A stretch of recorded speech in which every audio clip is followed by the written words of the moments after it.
À 7h46, l'interview vérité d'Europe 1. Thomas, vous recevez ce matin Maître Thibault Dallès, l'avocat de Michel Platini.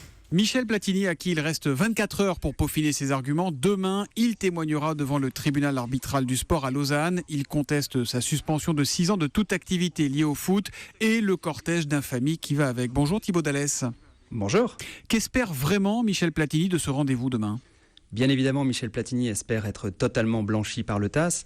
Vous savez, il a un état d'esprit tout à fait clair. Il est à la fois animé d'une grande humilité face à ses juges et aussi d'une très grande sérénité, celle de celui qui dit la vérité et qui dit la même chose depuis 7 mois, à savoir qu'il a effectivement conclu de manière parfaitement légale un contrat avec la FIFA en 1998. Alors son sort est lié à celui de Sepp Blatter, qui devrait lui aussi venir s'expliquer devant le TAS. Bon, s'il en est là, c'est à cause de ce versement que vous évoquiez d'1 800 000 € en 2011, en rémunération d'un travail de conseiller effectué entre 1999 et 2002.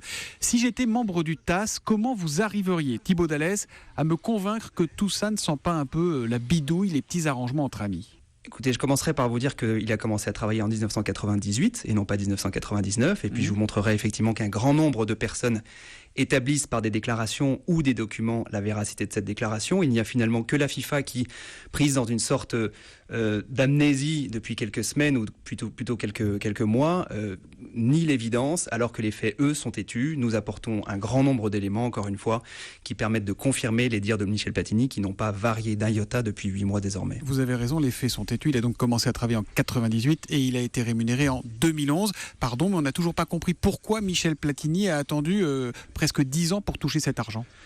Il s'en est expliqué, c'est assez clair. Il y a deux choses. Premièrement, à la fin de son contrat en 2002, il a connaissance du fait que la situation financière de la FIFA est délicate. Il décide donc de repousser la réclamation du solde de la rémunération convenue.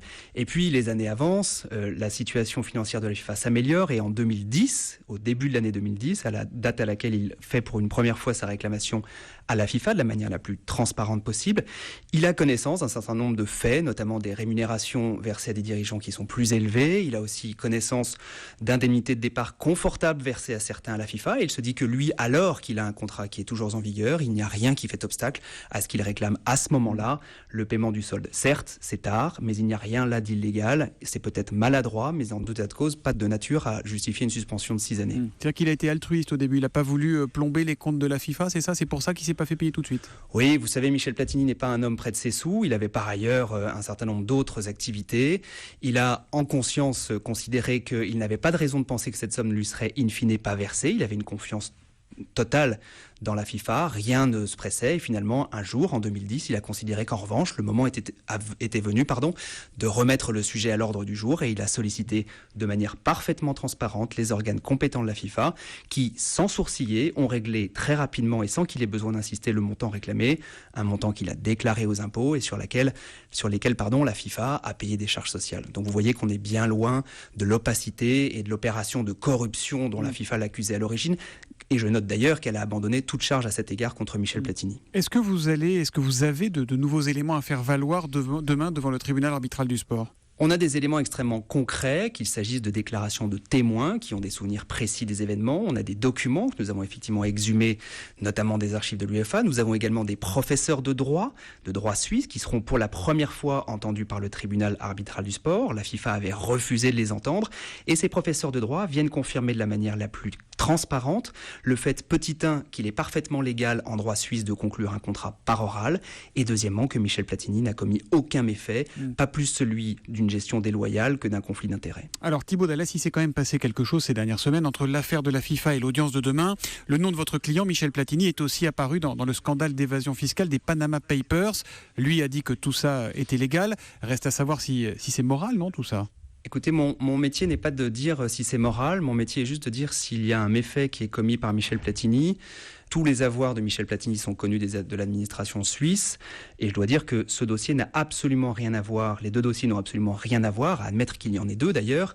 Le paiement qu'a opéré la FIFA en février 2011 a été réalisé par un compte parfaitement transparent vers un compte tout à fait déclaré de Michel Platini, son compte habituel en Suisse et encore une fois, il a payé des impôts sur cette somme. Donc, et vous comprenez que ça trouble son image parce qu'autant la FIFA on peut se dire ok c'est un règlement de compte avec Sepp Blatter qui a quand même une image qui n'incarne pas pas l'intégrité dans le monde. Et puis là, on se dit, mais quand même, c'est quoi? Il nous prend pour des gogos, Platini? C'est lui qui en est un, il est naïf? Son image sera écornée, j'en suis sûr. Vous savez, la FIFA a développé de nombreux efforts. Calomnier, il en restera toujours quelque chose. Vous connaissez le dicton. Maintenant, je reste persuadé Là, que c'est pas la grâce FIFA, hein. à l'issue positive, je l'espère. Oui, mais il se trouve que c'est dans le droit prolongement de ce que fait la FIFA. Il se trouve que déjà, effectivement, Michel Platini souffre des efforts développés par la FIFA pour abîmer sa réputation. Je ne doute pas que grâce à une décision que j'espère favorable du TAS prochainement, Michel Platini pourra restaurer son image, sa réputation et redevenir celui que tout le monde connaît et apprécie. Comment vous le trouvez? Quel est son état d'esprit aujourd'hui? Il est quoi? Il est affecté? Il est combatif? Il est extrêmement remonté, impatient d'aller effectivement s'expliquer pour la première fois devant des juges parfaitement indépendants, les juges du TAS. Il est, je vous l'ai dit, extrêmement humble devant eux. Il est serein, comme quelqu'un qui va redire la vérité. Il est déterminé et je crois qu'il ne doute pas de son bon droit, comme quelqu'un qui répète encore une fois la vérité depuis plusieurs mois. Et quel est son but dans tout ça? C'est de reprendre son poste de patron de l'UEFA avant l'Euro, peut-être? Il y croit encore à ça? Bien évidemment, c'est pour ça que nous allons passer une courte nuit pour aller encore préparer l'audience afin que celle-ci se déroule le mieux possible vendredi. Et il a encore envie de foot, on l'a dit à un moment un peu écœuré. Il a encore envie de la FIFA peut-être un jour? Plus que jamais, il a envie de football. Est-ce que ça passe par la FIFA? Cette question le concerne directement. En tout cas, pour l'instant, nous, notre objectif, c'est de le réinstaller dans la place qui lui revient, à savoir celle de président de l'UEFA. Et vous savez quand le tribunal arbitral du sport rendra sa décision? Non, on n'a pas d'informations à cet égard. Nous espérons évidemment que la décision sera rendue avant le début de l'Euro, le 10 juin, pour qu'il puisse présider la cérémonie d'ouverture au Stade de France. Et si le TAS ne va pas dans le sens que vous souhaitez, qu'est-ce qu'il y a après? La vie continue pour Michel Platini, évidemment avec une énorme déception, sans doute celle de ne pas être parvenu au bout d'un chemin professionnel dans les sphères footballistiques. Mais il n'y a plus de recours? Très clairement, il reste déterminé. Il reste techniquement un recours, qui est un recours en annulation devant les juridictions suisses. Le cas échéant, nous aurons à analyser si nous poursuivons cette voie de recours, mais j'espère que nous n'aurons pas à nous poser cette question.